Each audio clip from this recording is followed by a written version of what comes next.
The year 2019. The theme for this year is, for this particular edition, is Safety Challenges in Air Navigation and Air Traffic Service Delivery in Nigeria. It is very, very apt as it's time for us to look at safety issues. It seems in the last couple of months we've had cause to worry about safety, especially in the aviation sector. This is something that has not been the case for a while now, and I was thinking when I got that thing, maybe because the ART has been silent about safety issues, that is why this is coming up.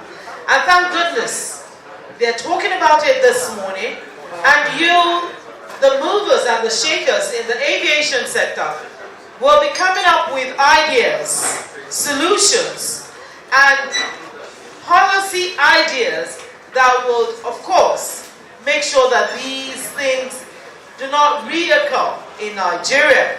To formally welcome each and every one of us to the second quarter business breakfast meeting, I'd like to invite to the microphone the president of the ART, Elder Dr. Gabriel Olowo. Please can we put our hands together for him more resoundingly. I warmly welcome you to the quarter 2 breakfast business meeting of aviation safety roundtable initiative. Of all our breakfast meetings since I took mantle of office in 2015 as President Buhari was coming in, I came in with him, and this is the first meeting that we're starting 1 hour behind. We are aviators and we love to do things like aviators. Someone came to me and said, perhaps the rain yesterday delayed people. And I said, suppose they were catching a flight. Lesson number 2 for us as aviators. Please, let's lead by example. If we talk certain things, let's walk the talk. Please, at quarter 3, by the grace of God, we will start on the dot. That notwithstanding, I want to thank you very immensely for taking out your time to be here. The rain last night will not allow anybody to want to rise up early. But of course, we catch flights. And I don't want us to be Alitalia. Always late in arrival, always late in takeoff. That's the name we gave them those years. There's no Alitalia here. Medfield is always on time. Arik on time. Airpeace on time. I can speak for the Nigerian Airlines. Our airlines are always on time. Provided. Straight to the topic this morning. It's not going to be a paper presentation, gentlemen. It's going to be a very hot session. It's a discussion session. Today is a very simple day. In aviation, there are only 3 things. People who want to fly, people who provide the service, and those who truly enjoy or regulate what we provide. And therefore, we're going to talk about the most difficult part of flying, air navigation. Air navigation has to do with a precise plan of action. He who wants to go must know where he's going. And he who wants to go to where he's going must know how to get there. Whether he wants to do it visually, he wants to use instruments, he must be clear under what rule he wants to do that navigation. Therefore, today, I think I want to do 2 things. I'm going to divide our discussion into 3 difficult sections. First, there is a service provider. Then there is a service consumer. and then there is a service regulator, and then all of us are stakeholders. Countries are very reluctant to privatize air navigation services for one reason, because the private sector is driven by profit, and safety is the issue. So government can absorb that. So that is why government is usually in charge of air navigation services. Now, I said that we have the materials to train. We have our youths, they have the foundation, but the resources. Now, the resources to train them has to come from our own commitment. That is, what is the importance of air navigation services? Air navigation services by itself is very important in the safety of air transportation. You all know that. It impacts on the economics of the country. And the immediate impact is the economics of the airlines, that is the practitioners. How does that happen? The delays, for instance, will impact on the economics of the airlines. The circuit, what they make them do to come in and land or to depart, it will impact on the economics of, and the efficiency of movement, it will impact on the economics. I'm not talking about the safety yet, about the economics of the air transportation itself. Now, we have various institutions now. The most notable one is the one in Zaria. This is Nigerian College of Aviation Technology, Zaria, where they teach air traffic controllers and everything. How did I say 2 million? The last figure given to us in 2017, that is the last figure I have, is about 15 million Nigerians were processed through our airports. And if you consider the frequent flyers, I'm sure my boss would have gone about 10 times. So if you divide it by 10, you are talking about 1.5 million people. But you can say 2 million Nigerians really travel by air. That is very embarrassing in a country like this. And we need to build it up. And to build it up, the infrastructures are not there. Somebody mentioned parking. That was the president. He's talking about parking small aeroplanes. That is what we have. We need, by the time we get about 70 million people being processed, we need space to park the aeroplanes. We don't have those things. Lagos here, the space between the one islet and one island, that is the international, the one at the runway at the international end and on the local end, that space, I can see they're giving it out to build some structures. That should have been ramped to park aeroplanes for the future. Because if we have to grow, we have to park. We can't park those aeroplanes in the air. You have to be on ground. And we don't even need to do what they are doing now, trying to expand. We can only process them. We can box them like they do in Doha. I don't know if anybody has gone to Doha. In Doha, they don't really have those fingers, but they have hundreds of aeroplanes parked, and you are forced to travel. So we are ready, but the funding and the commitment. Thank you very much for the opportunity given to us. NAMA is an air navigation service provider, a public service organization. We owe it to the public to give you information on the state of our facilities, infrastructures, and future plans. NAMA sees Aviation Roundtable as a strategic partner, and I will continue to partner with you. On the state of aviation infrastructure, before I go into the manpower aspect of it, NAMA provides air navigation services, like I said, and that includes air traffic management services, communication facilities, navigation facilities, surveillance systems, aeronautical information management systems, and search and rescue. For air traffic management services, NAMA currently has 2 area control centers. Area control centers are responsible for the provision of air traffic services over the upper airspace of Nigeria. And so we have 1 area control center in Kano, responsible for provision of air traffic services over the airspace of Nigeria on the northern part. And then we have Lagos Area Control Center for the provision of air traffic services over the southern part of Nigeria as a flight information region. We provide air navigation services in about 32 airports, including private locations, state government airports, oil company locations, and so on and so forth. In all these locations, we have towers, we have control towers. We also have 2 mobile control towers in case of contingency.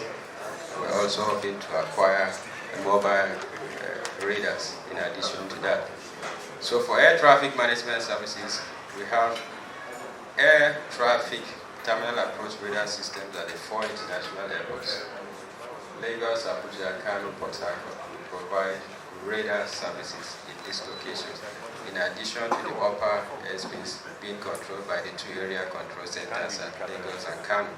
So at these 4 airports for Lagos and Abuja, we have, in addition to the aerodrome control tower that clears aircraft for landing and takeoff, we have the ground control that also controls surface movement of aircraft to be able to reduce the workload because there is an increase in traffic volume. There is also complexity in terms of the structure of the aerodrome layout. The Abuja Tower, for example, is blocked by the new Chinese terminal building. And Lagos also, the tower is a little bit blocked by the Aviation terminal. So we had to provide a surface movement ground control to mitigate the deficiencies created. So we are also hoping this year to automate, to provide a surface movement radar system for both Lagos and Abuja to be able to mitigate the challenges. So for air traffic services, that is the structure we have. For the 4 airports, we have what people generally know as Safe Tower in the 4 airports: Lagos, Abuja, Kano, and Port Harcourt. And by Safe Tower, we mean automated air traffic management systems. So they've actually been automated. They were deployed in 2007 and 2008, and they're world class. This year, we are also planning to upgrade them to current versions of the system for optimum capacity. For communication, the 2 area control centers require extended range voice communication VHF systems, and they're currently available. The one we have was deployed in 1994 under the European Union Satellite Communication Project. So for Kano, the system is divided into east and west sector for convenience and also for capacity. So Lagos also is designed to be east and west, but at the moment we're operating a single sector. That has led to a lot of congestion, and we have published by the 18th of July, we're going to have Lagos sectorized into east and west for efficiency of the communication system, such that the west sector handles only aircraft to the west. The east sector can take care of aircraft to the east of the Lagos or the southern part of Nigeria. That will enhance the communication situation that we've had a few challenges with. And by the 18th of July, we're going to commence the sectoral operation to enhance the capacity of the ATM system and also enhance the capacity of the voice communication system. In addition to that, we deployed standalone voice communication systems that were commissioned recently by the Honorable Minister in Lagos.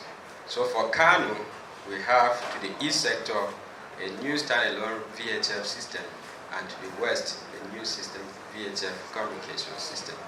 For the Lagos also, we have on the west sector, we call it 1209 MHz, and also on the east sector 1273 MHz for sectorization of Lagos, which we plan to start on the 18th of July. So for communication, that is what we have in place. Now, we've had a few challenges with voice communication because of the size of our airspace. It is very massive.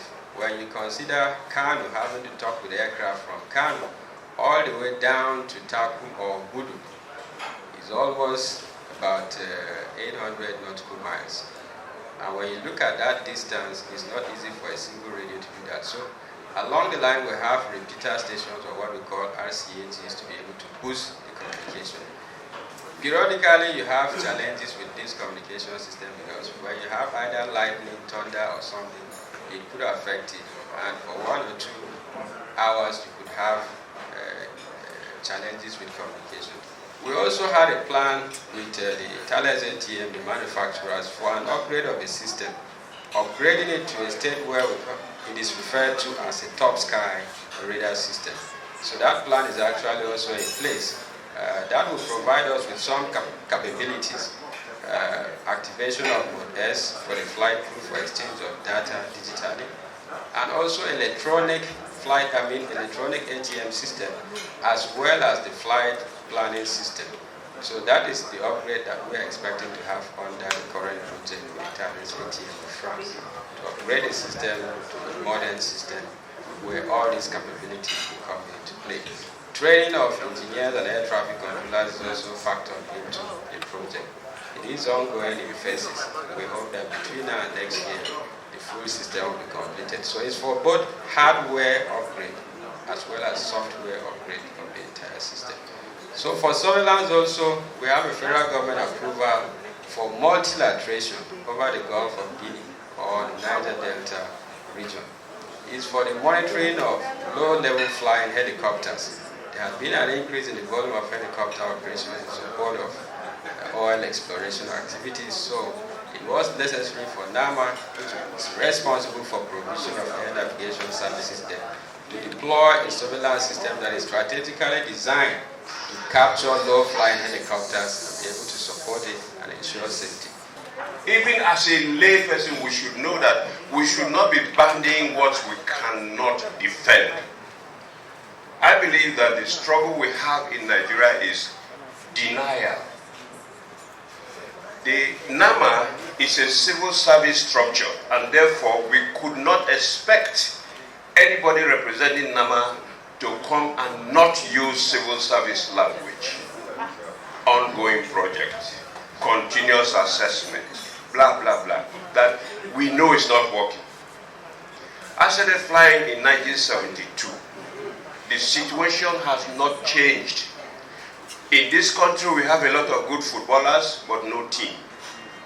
We have a lot of good controllers. I started my career in air traffic control. Up till today, we still hear things like one Charlie Bravo in several directions.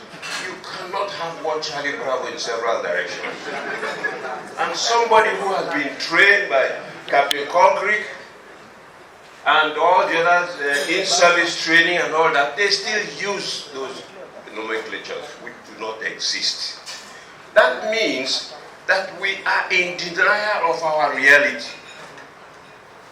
What will it take for a civil servant to walk to his boss and say, "Sir, I'm sorry. You may sack me tomorrow, but I cannot go to the public and defend this"? If we had total radar coverage, the minute that helicopter landed on East-West Road, NAMA should know and make a press conference so that it will proactively tell the nation that we are aware of it. It took 3 days for us to start speculating who God had owned that aircraft.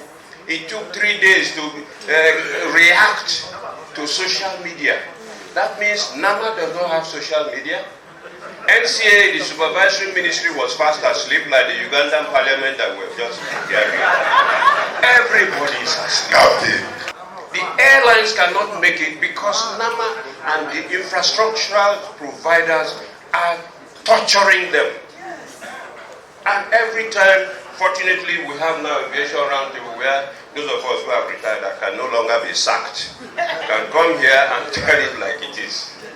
So please, I have one small suggestion. NAMA, FAN, all these bodies, use us. They can't sack us. We can come as invited guests to your planning meetings so that your planning will have a stakeholders type of planning. Because when you plan on your own, something that normally happens in the civil service, you cannot say no to what the chairman said. We can. We will get up with that meeting and say, Mr. Chairman or Mr. Minister or Mr. Pamsec, don't do it this way. We have been there. Those of us who are lucky to have retired in one piece. A lot of my colleagues are dead. We had accidents, incidents. The present day pilots are struggling. We even sent one of our colleagues to Zaria. He trained air traffic controllers. They came and met the same thing, where they have to manage. And I'm glad that he's putting it humorously, but we have gone beyond that. Every nation around us is now getting past us. We are going back more and more because we refuse to accept reality. No sanction on anybody who has failed on his job. You have all kinds of MDs and DGs. They come, they retire in one piece, no problem, even though they've destroyed the whole industry. So I am pleading. It has gone to the point of pleading because my grandchildren would want to fly in this airspace. Please, retire, come and join us. We will not die of starvation. Tell the minister you cannot do this and then come and join us. Thank you. On human capital development, that's what I want to talk about. Yeah, you said so many things. My name is Taiwo Adeneko. I'm a co-founder of ASRTI. I'm 63 2 days ago. I'm still looking younger than 63. That's no cake, sir. Yes, sir. On a very serious note, I was looking at JAM. 1.7 million Nigerians sat for that exam. Only 550,000 will get admission. What happened to the 700,000 or 800,000 or even 1 million?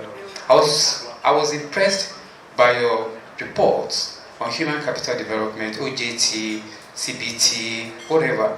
I'm looking at Cranfield. I'm also looking at 120 universities in the Federal Republic of Nigeria.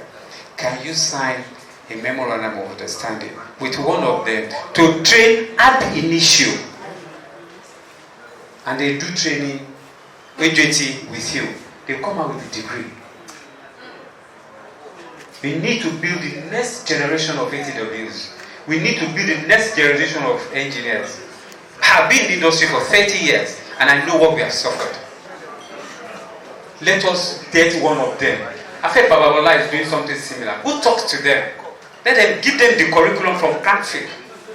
Do something about it. Oga, you need to leave a legacy after signing Oga's paper. Then secondly, sir, with all the equipment you have on, let us take Abuja, let us take Lagos as flagship airports. Have you ever thought of the power, sir? I was discussing with Captain Caulcrick, sorry, it's his own name. I can't pronounce it very well.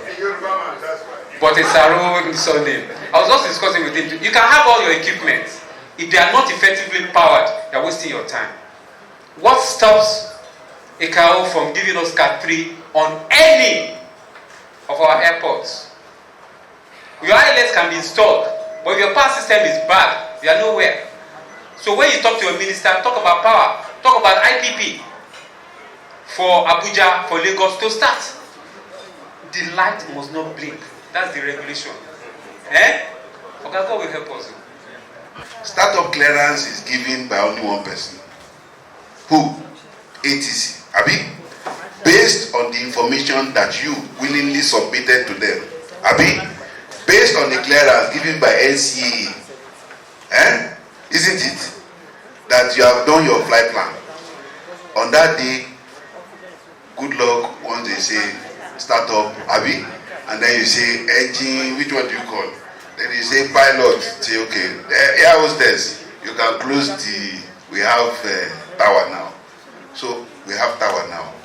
Okay, it's your turn. Go and tell us, how do you, one, see the quality of service? Rate it on a scale of 100. Then tell us why you scored them that amount of marks. May God be with you as you do so. The gentleman who spoke about NAMA and the service they provide, I would agree that part of it was correct.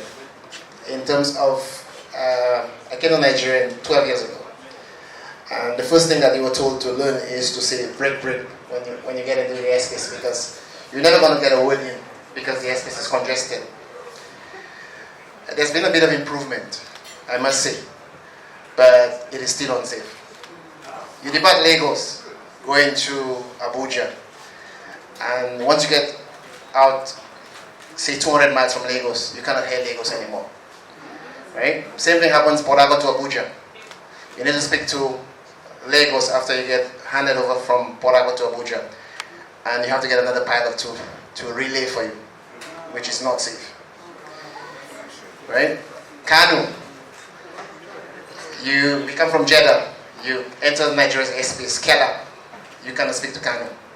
You have to wait probably until you get into 100 miles from Kano, most times.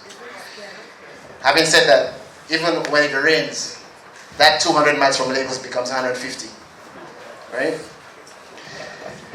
This is for communication. For navigation, CBDLC, Controller Pilot Data Link Communication. Yes, it is available, but you always hear we're having problems logging on. Performance-based navigation, which the gentleman spoke about. Right, PBN. When it was being done, they should have spoken to the airlines. What they have done is based on GPS, right? And most of the aircraft in Nigeria are not GPS equipped, right? Which means that your departures, your arrivals are GPS based, so only the foreign airlines can use it, or the few airlines that we have in Nigeria that have GPS on the aircraft, like ARIC, and a couple of the Airpeace aircraft. But most aircraft do not have GPS, so they should have done what most other countries do, which is you have two charts. One chart which is based on IRS, VOR, DMA for the departures, and another chart based on GPS. But all the charts are based on GPS, so we, the indigenous airlines, cannot use the departures and arrivals. So they themselves cannot use it, or only use it for Emirates and Lufthansa and them. We all know that come the Hamilton season, the visibility is normally poor in the morning. You have Lagos, Kano, sometimes 200 meters in dust haze. Port Harcourt. I've been hearing about category 2 and 3 from the time I got to Nigeria 12 years ago. It hasn't happened. So I'm skeptical it's going to happen until we actually see it. We all know that fuel is expensive in Nigeria. In Lagos, 230 naira a litre. But yet still, coming into Lagos, coming into Port Harcourt, Abuja, we have controllers being trained. And you have been told to squawk for radar monitoring. What could have taken Lagos to Abuja 52, 53 minutes, sometimes taking an hour, 10 minutes. The extra 12, 13 minutes of fuel, who's going to pay for it? Because we are training the controllers on the job. We said that we have a simulator. Why aren't we using it to train the controllers to a point where they can actually come on board and not delay the flights? You hear the pilot shouting, Oga, where's the radar controller? Because we have to do the training. Yes, we know we have to do the training. I used to be an air traffic controller. I was an air traffic controller for 12 years. But we will never train. We use the simulator to get trained. By the time you get into the tower, you are competent to man a shift by yourself.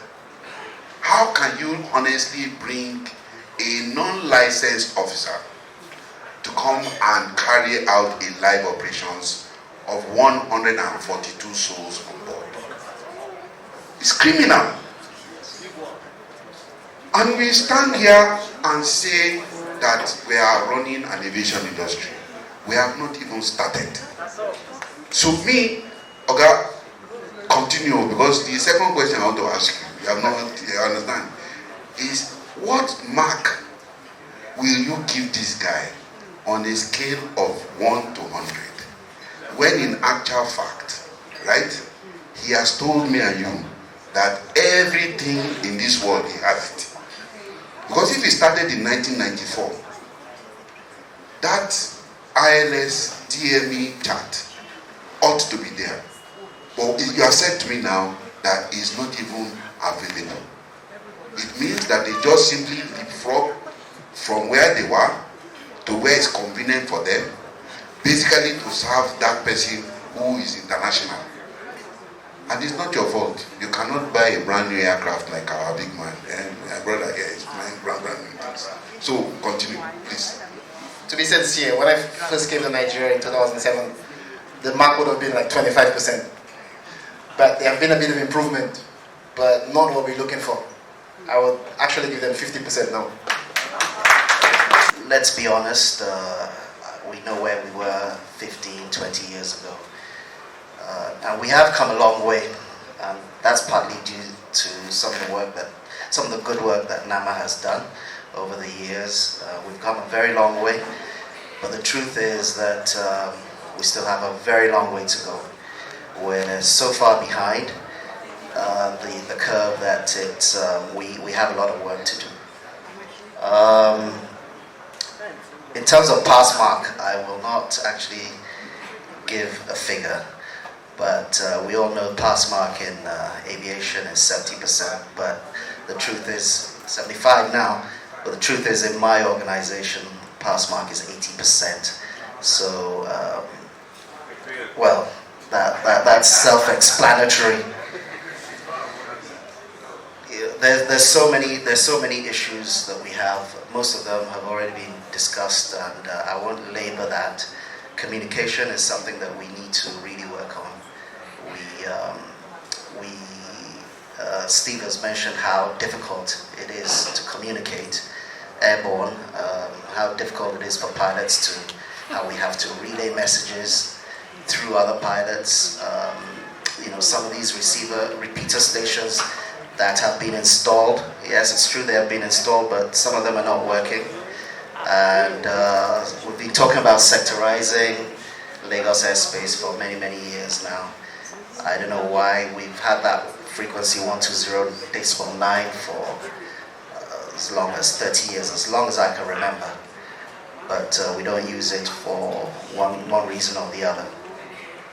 In terms of service level agreements, I think maybe if we had organizations like Aviation Roundtable doing the job of auditing and scrutinizing, because we as end users, it's very difficult to approach the operator, the service provider, the ANSPs, and get positive feedback. It's the same with FAN. But if we had organizations like Aviation Roundtable in between mediating, it would help. I also meet with, IATA.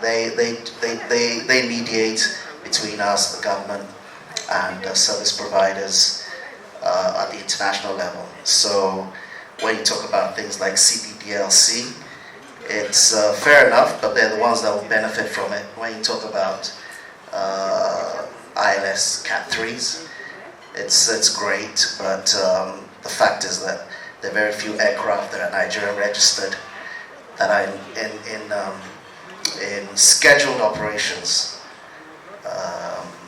that can benefit from things like Cat 3. So we still have a long way to go. Even the PBN that has been in place for many, many years now, I think it's just Aero and ARIC that benefit from PBN approaches. The majority of domestic carriers cannot benefit from PBN approaches. The international carriers, yes, do. Of course they do. But they don't go to places like Benin. They don't go to Owerri, So I think there's still a lot of work that needs to be done in that regard. My name is Macaulay Onyeneke. I work as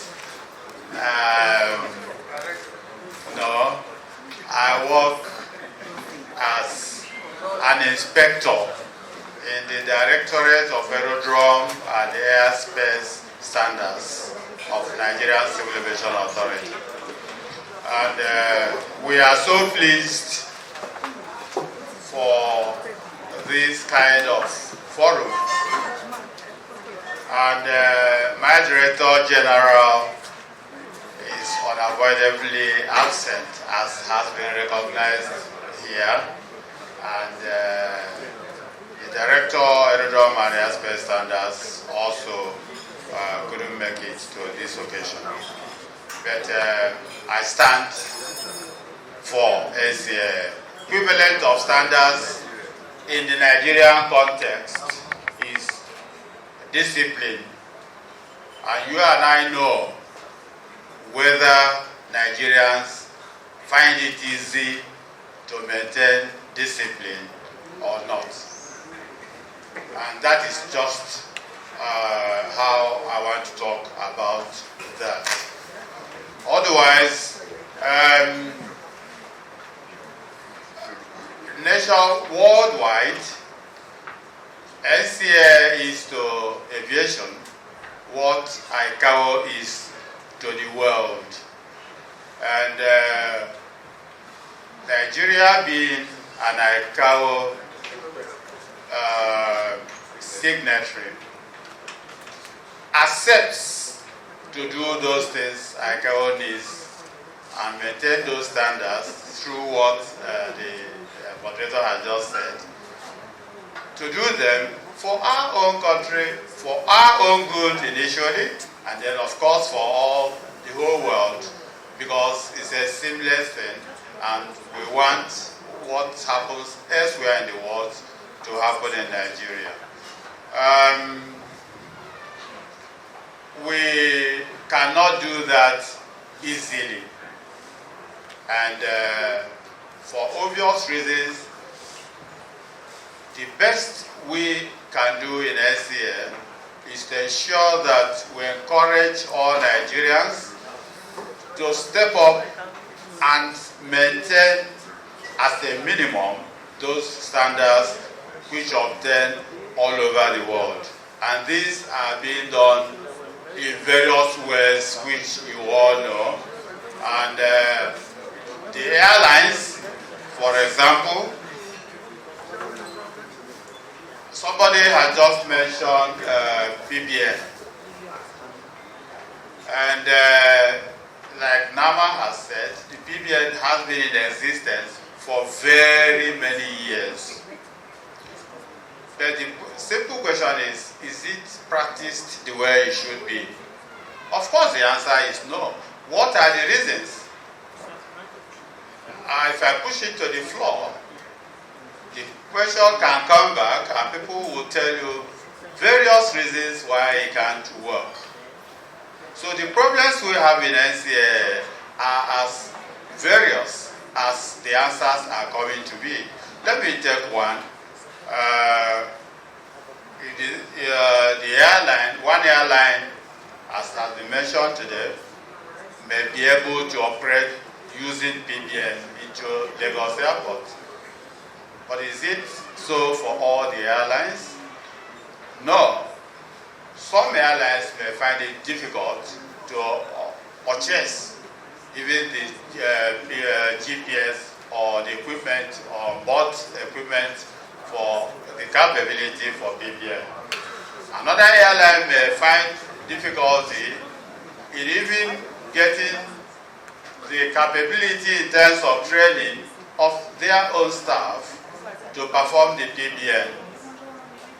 And of course, for them not to become a safety hazard for other countries, for other airlines, it's better for them to remain on ground. Okay.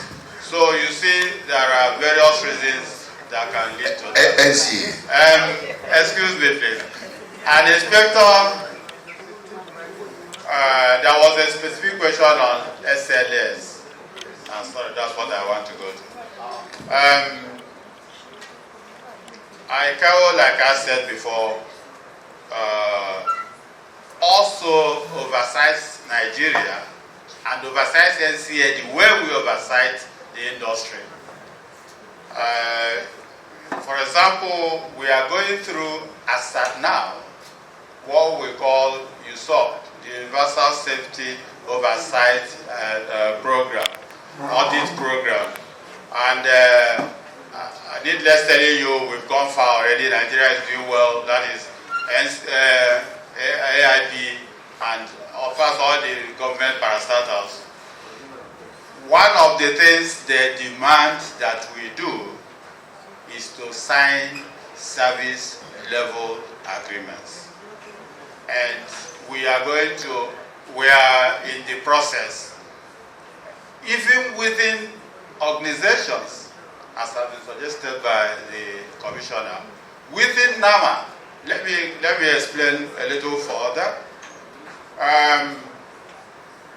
every country has its own methodology or way of running aviation. For example, here FAN is different organization, and the in charge of the airports, and NAMA is in charge of the airspace. But they meet at a point. In the apron, as was said, the two must have to combine. In some other country, those who manage the apron and the airspace are in one organization. So in Nigeria, for example, because FAN does a part of the apron control and NAMA does a part, there needs to be a synergy. And that means there must be a service level agreement even in between the two, apart from memoranda of cooperation or understanding. Even within NAMA itself, we have the AIS, Aeronautical Information Service, different from air traffic services. There needs to be a service level agreement between air traffic services and provision of AIS.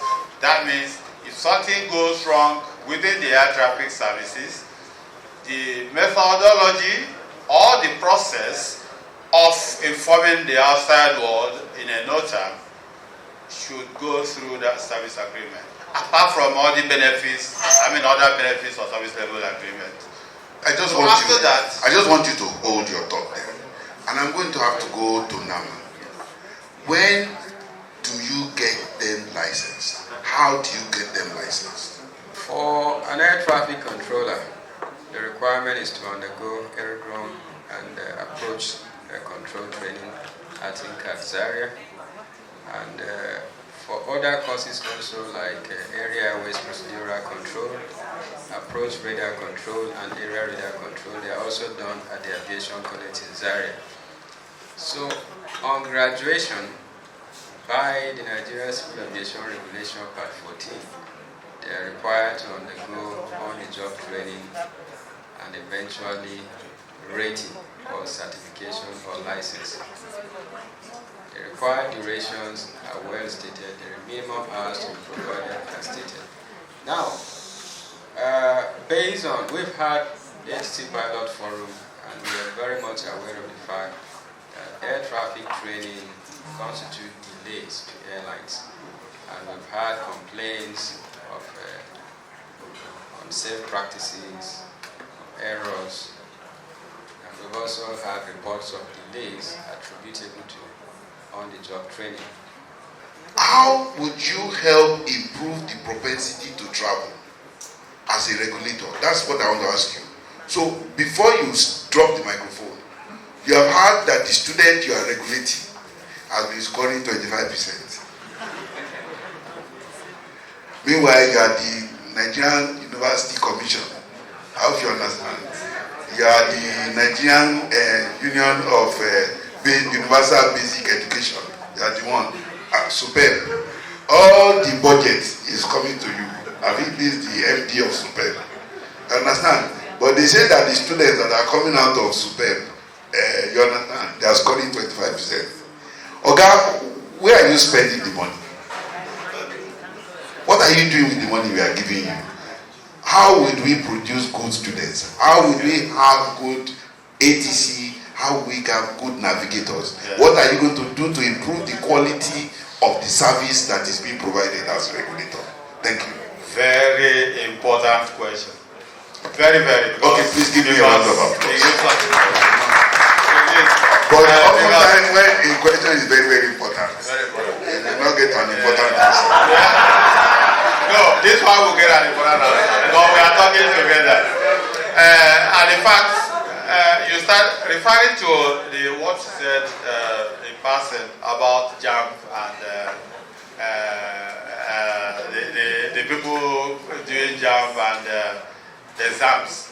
I don't know if some of you listened when Professor, is it Oloyede? Yes, of JAMP. First of all, you saw what, I didn't know the man was so very conscientious until he gave a joke on live television.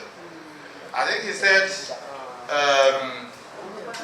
a lady said she came with the son and she had to hold the son's phone or so because they didn't want them to come to jam his house with phones. And the man said, he asked the lady, why didn't you give the child the phone? And the lady said, my bank accounts are there, and that boy is going to steal my money if I left the phone with him. So the lawyer then now said, he was telling the journalists on one of the television stations I wouldn't mention, have you now seen the kind of people, the lady knew the boy was as bad as this, couldn't trust the son, and using his word, the professor, he said, these are the kind of people the families want to unleash on the nation. I don't know if anybody had that.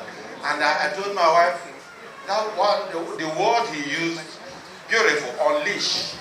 Are you saying that NCAP is unleashing on the industry that kind of bad people? Please, hold that one with your left hand. I continue. I will say that because Captain Caulcrick may now have to be like Olateru and tell people what is going on in families. And that's why we are talking seriously to ourselves because we are all worried. I mean, you can see none of us, well, people like me are not too young now. And we want aviation to thrive. So you see why I mentioned discipline in Nigeria. And that's what that professor was talking about, Jam. And it has permeated almost every facet of the society. And we need to get worried. Even in medical line, I saw a professor in medicine saying the same thing, the kind of doctors now and so on. I said, well, we are struggling hard to avoid it coming into our own sector. I told the professor in aviation because all of you fly on it and we do fly. We don't want to die. That is why I said we must have to maintain standards and we're doing our best. So the students, NAMA has problem, I know, even controlling the quality of air traffic controllers when they come out.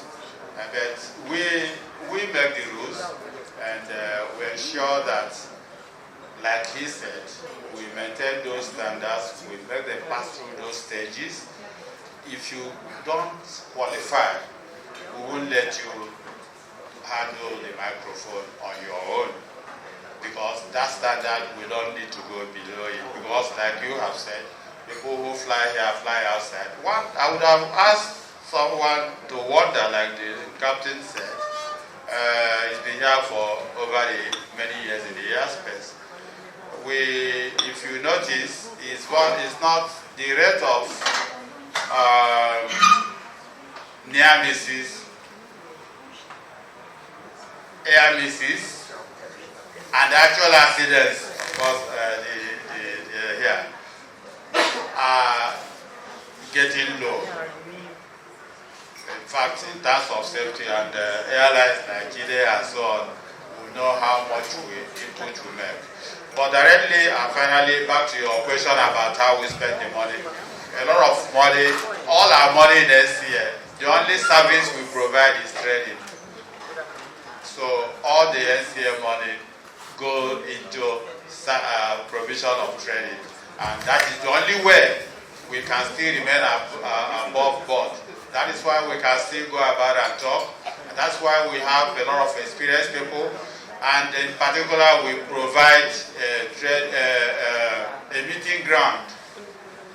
But that's like they have talked about the pilots and the controllers, and that's why we are happy about it. Thank you very much. On that happy note, I think we should give him a very big round of applause. So Akin, please help us dimension it so that all of us can appreciate the gravity of this situation, the enormity of what your job entails, and the quantum of what we all need to do to support you as you have chosen to take on the powers and principalities. May God be with you.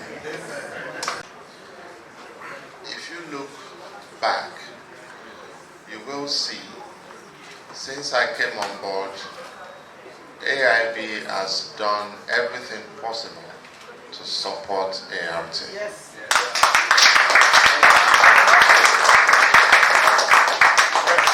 There is a reason for that, and I will explain.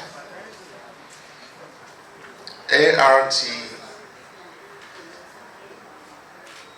they performing a great role. I will explain.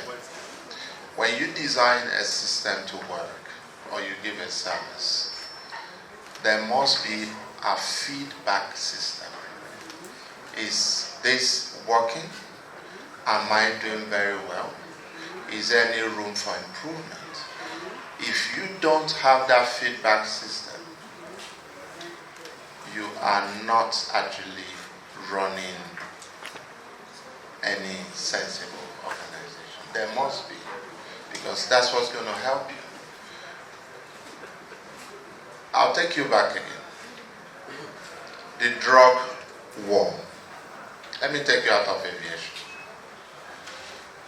Let's think of all nations, the amount of resources, money, human capital, they all put into fighting drug war all over the world. Has that stopped drug movement? Some countries, they've stepped ahead. They stepped up the game to say death penalties. Has that really stopped drug movement? Why? Research and development. The drug lords, they appreciate so much the need for research and development. They are constantly ahead of the game. They spend enormous amount of money on research and development. That is one thing we need to understand. You cannot do research and development when there is no feedback system. The only way you can improve on your services is to have a way of somebody telling you you're doing well, you're not doing well. And that is the role ART is performing.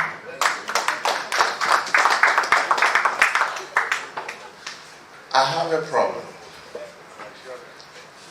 Aviation, highly regulated, very expensive, highly technical. But honestly, we have the highest number of illiterates. We have the highest number of illiterates. I'm not talking about illiterate read and write. People don't read. People don't understand. There's a difference between air transport economic specialist, a commercial person, and an aircraft engineer, not a pilot. You can fly for 40 years and have no clue on how to work out break-even load factor,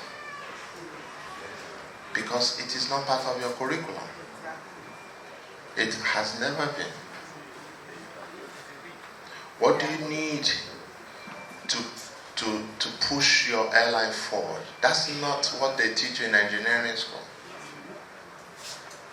We need to understand that this is a highly technical industry. We need to accept our limitations.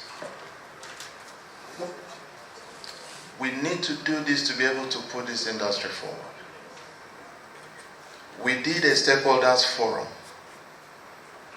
We invited all the airlines. I said it on that day. There was no single CEO of aviation airline in that forum. It shows the importance they attach to it.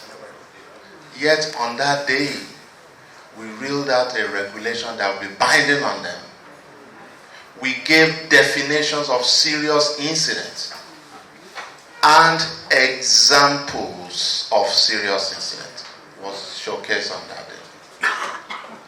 Yet I just read in a news article now, Chief Pilot of Air Peace does not understand the meaning of serious incident. He can't differentiate between incident or a serious incident. If you go to ICAO, please Google ICAO Annex C. ICAO Annex 13, Attachment C. It gives examples of what serious incident is.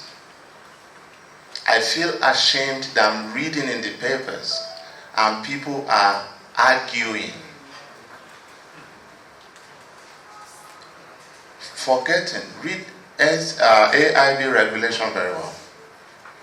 The AIB commissioner has a power to investigate, even if it's an incident, if he feels there are safety lessons to be learned.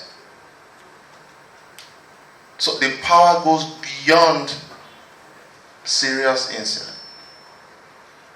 Let's take example. The two airpiece issues that's been in the news in the last few days. Please, let's ask 4 questions. Those 2 incidents, did it happen? Yes.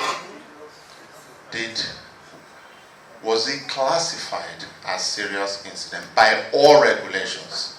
Yes. I have the proof. If anybody is in doubt, you're welcome to come to my office. I will show you all the documentation to support it, to show you that they are both serious incidents. Do they fault our laws? Yes. What is the hula about? I reported to NCAA. Is NCAA same as AIB? No. People need to educate themselves. Somebody said NCAA is the overall regulator. That's absolute crap. NCAA is the overall regulator for all service providers. NCAA doesn't regulate AIB. We need to read and understand the architecture of these agencies. If you are going to run a bank, for God's sake, take time to understand the laws, regulations that govern that operations. We have a lot of work to do in this, and I feel ashamed. When I read some things in the papers, I feel like crying for this country. Because people display so much ignorance, forgetting that to the whole world, aviation is one. They don't see whether it's FAN, whether it's NCA, whether it's... They don't see it. It's one aviation. They see Nigeria aviation. Full stop.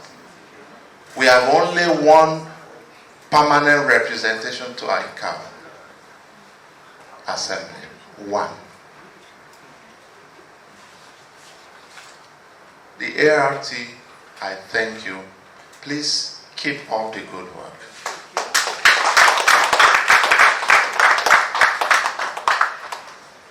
We have a lot to do in this industry. We need to spend a lot of money on educating our people. The press, the media, I'm begging you in the name of God, please be objective in what you publish. Don't be sentimental. When it comes to safety, when it comes to security, my brother, it could be you tomorrow. This is why we all need to be together. I'm not a shareholder in AIB. AIB doesn't belong to Akin Olateru. It's not my company. But I have a mandate. I represent 180 million Nigerians. People died in Dana crash in 2012. They were not flying public. Some were sleeping in their homes. This is why I represent 180 million Nigerians. I owe it to them to uphold the rules and regulation that governs my act. My son is an SFO in Airpeace. He flies there. Why should I want to bring that airline down? Then I must be stupid. But do I have a job to do? Yes. I've received, and I'm saying this, several death threats from people. I don't care. I will do it to the best of my ability. That is what when they give you this position and you agree, that's what you're supposed to do. Without fear or favor. Say it as it is. In AIB, we don't make up stories. We work with facts. Facts. And I have anything you see us say, we have absolute supporting documents to back it up. Delta did the same thing. They had a serious incident. Engine contained fire on engine number 1. I'm sure everybody was we did press conference because Delta notified US NTSB in America, but they did not notify the country of occurrence. That is a serious violation of the state protocol. I don't know Delta, I don't know who to write to, but I made a press conference. The embassy got in touch with them. They picked it. But 9-man panel came from Atlanta the following day. They arrived Nigeria at 7 p.m. They came straight to our office at 8 to apologize to AIB.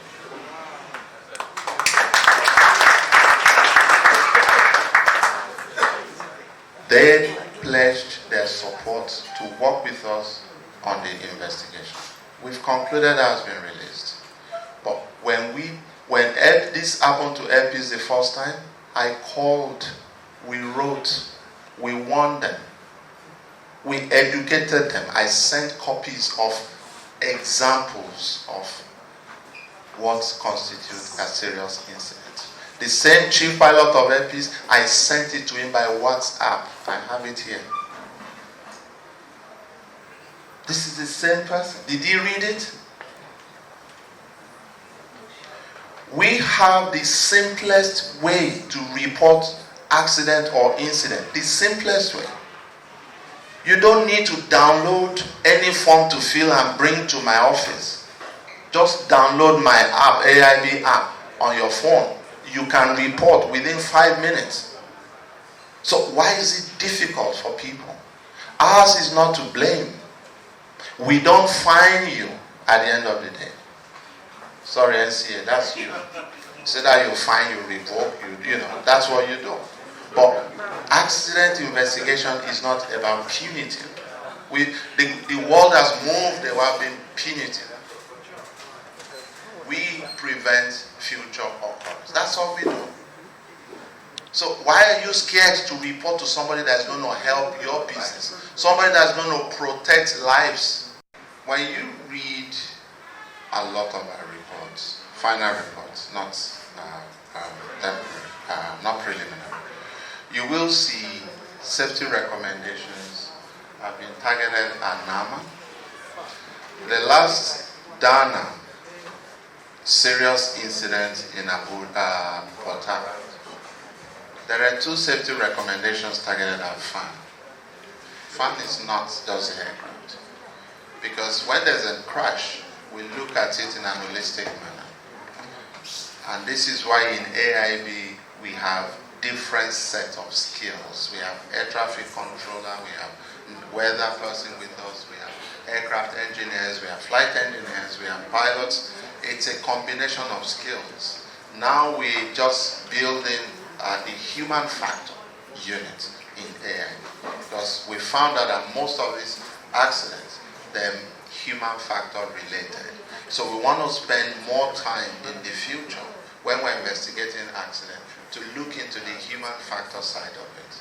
So I'll come back to one of the safety recommendations to ensure that FAN did friction tests in accordance with the NCAA regulation. And another one is to ensure they de-rubberize the runway right on time. Port Harcourt has a peculiar weather, so it affects the runway. The rubberization process must be spot on in Port Harcourt especially. If you look at it, we've had several runway excursions in Port Harcourt. Either the runway becomes slippery, either it's human error, it's always when it's raining. Most of these occurrences always when it's raining. So that means it's more or less okay when there is no rain. So when you don't de-rubberize the runway, I don't know, let me explain de-rubberization. Maybe some people don't understand. Each time plane touches the runway, part of the rubber from the tire gets stuck to the runway surface. And each time you land, so over time, that rubber will form a layer, a smooth layer, that will make it slippery, especially once it's wet. And that can actually be a secondary cause, or sometimes a primary cause of an accident.